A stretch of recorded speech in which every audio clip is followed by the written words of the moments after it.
Bonjour YouTube, comment ça va? Aujourd'hui on s'attaque au Pixel 6a, le smartphone peut-être du moment à moins de 500 €, 459 € précisément. Un smartphone qui vaut vraiment le détour pour plusieurs raisons, mais qui a quand même délaissé sur le bas-côté de la route certaines fonctionnalités, peut-être technologies intéressantes qu'aujourd'hui beaucoup de smartphones ont, mais pour justement faire diminuer le prix. Alors est-ce que oui ou non c'est vraiment le smartphone aujourd'hui qui a le meilleur rapport qualité-prix? Je vais tout vous dire parce que oui, je l'ai testé depuis quelques jours et je l'ai même emmené avec moi en vacances au Mexique. Allez, c'est parti. Les Pixels de chez Google sont vraiment d'excellents smartphones, que ce soit designement parlant parce que ça sort vraiment de l'ordinaire, aussi via l'OS puisqu'il n'y a pas de surcouche constructeur, mais aussi via toute la partie intelligence artificielle puisqu'on connaît Google, ils sont quand même vachement bons dessus. Il existe deux smartphones aujourd'hui avec lesquels on peut un peu comparer ce Pixel 6a. Il s'agit de l'iPhone SE de deuxième génération, mais également le Nothing Phone One, qui ont quant à eux chacun leurs points positifs et leurs points négatifs, mais malgré tout, ayant testé ces trois smartphones, je peux quand même vous dire que oui, le Pixel 6a a un meilleur rapport qualité-prix. Alors déjà côté design, Google a décidé de continuer dans sa lancée du design inauguré avec les Pixel 6 et Pixel 6 Pro fin 2021, avec cette large bande au dos qui sépare deux couleurs mais qui surtout renferme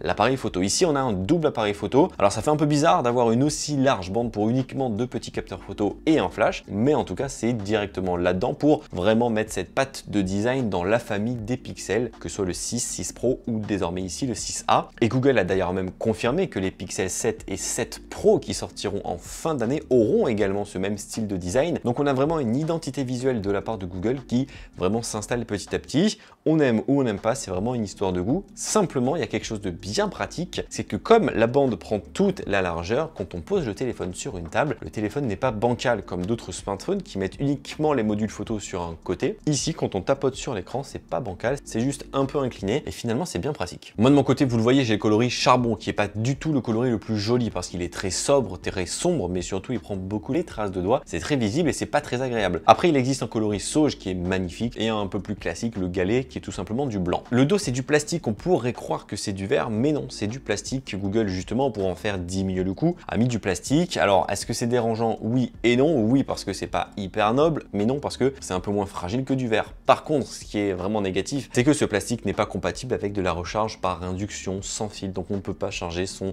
smartphone via un galet de rechargement sans fil. Et ça, c'est dommage en 2022 pour un smartphone de ne pas le proposer. Et autre point un peu disgracieux, je trouve, du design, c'est que Google a décidé de mettre tous les boutons, donc du volume et d'allumage, sur la tranche droite du produit.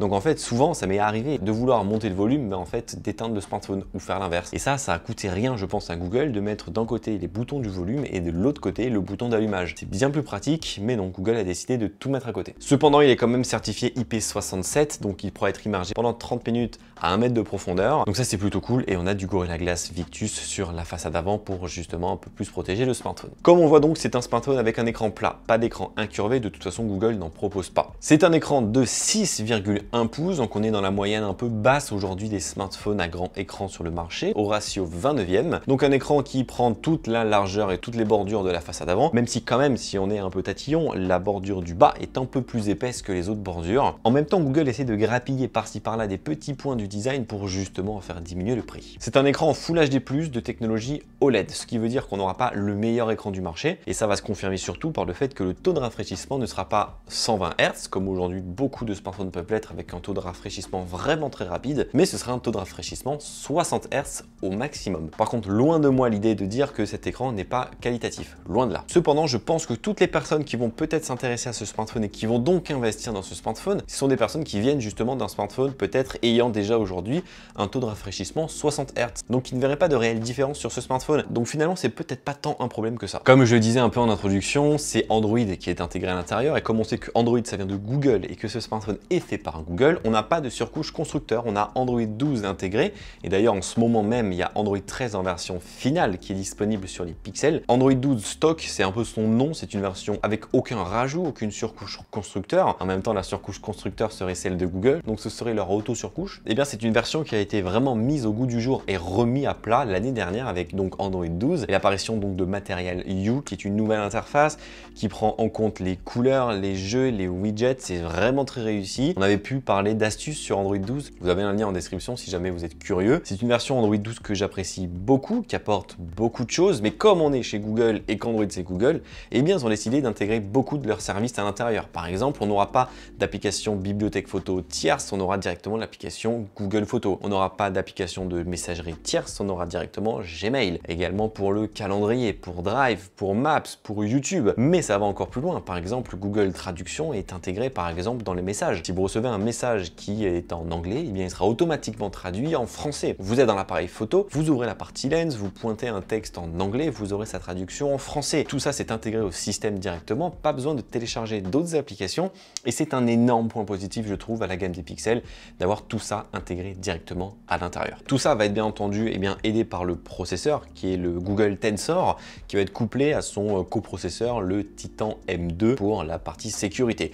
Tensor c'est vraiment le même processeur que l'on retrouve aujourd'hui dans le Pixel 6 et le Pixel 6 Pro. C'est pas le processeur le plus performant, le plus rapide, le plus gros qui existe aujourd'hui sur le marché. On connaît Apple avec ses puces A15 Bionic qui sont bien plus performantes. Simplement c'est un processeur qui a vraiment été fait pour justement la partie d'intelligence artificielle, que ce soit pour tout ce qu'on a vu dans l'interface avec par exemple Google Traduction et autres Lens, ou également avec la partie photo, parce que oui, la partie photo, malgré les deux petits capteurs qu'il y a, va très loin et propose de grandes choses, et ça vraiment c'est une excellente nouvelle. Et il faut savoir justement que grâce à ce processeur, mais également à Android, on aura 3 ans de suivi de mise à jour avec des grosses versions jusqu'en juillet 2025, et jusqu'à 5 ans de mise à jour de sécurité, donc jusqu'en juillet 2027. C'est hyper important de savoir que le processeur de votre téléphone, plus il est récent et plus il est complet, plus il vous permettra de prendre des mises à jour et donc de durer dans le temps. Et donc cette partie photo, 2 capteurs uniquement. Google a fait le choix de ne pas rajouter des petits capteurs secondaires, tertiaires et qui ne servent à rien en soi, parce qu'ils se sont concentrés sur un grand angle et un ultra grand angle, tous deux de 12 millions de pixels. C'est peut-être pas beaucoup pour vous, mais en tout cas ça veut dire beaucoup, parce que ça veut dire que Google a confiance dans des petits capteurs, et en soi ils ont raison, parce qu'aujourd'hui grâce à l'intelligence artificielle, grâce au machine learning, les photos prises par des pixels sont